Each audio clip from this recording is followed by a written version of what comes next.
चुनाव आयोग ने मंगलवार को जारी एक आदेश में चुनाव नतीजों के बाद सड़क पर उतरकर जश्न मनाने या जुलूस निकालने पर रोक लगा दी है।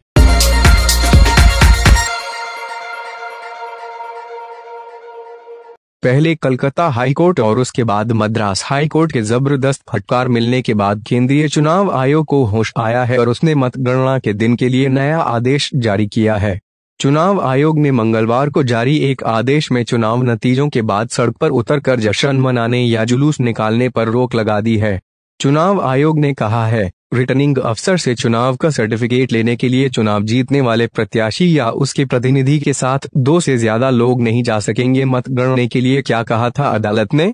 5 राज्यों के लिए हुए विधानसभा चुनाव के वोटों की गिनती 2 मई को होगी।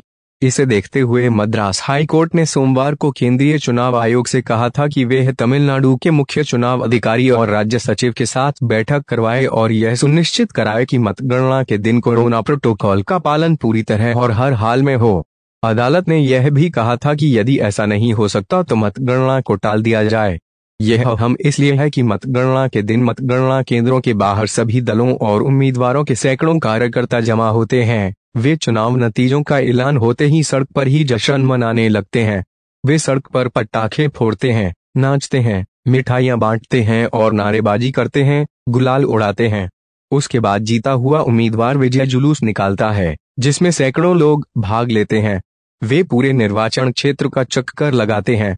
कोरोना को देखते हुए इस पर रोक लगाना जरूरी इसलिए था कि इससे कोरोना फैलता और यह लगभग सभी 5 राज्यों में होता।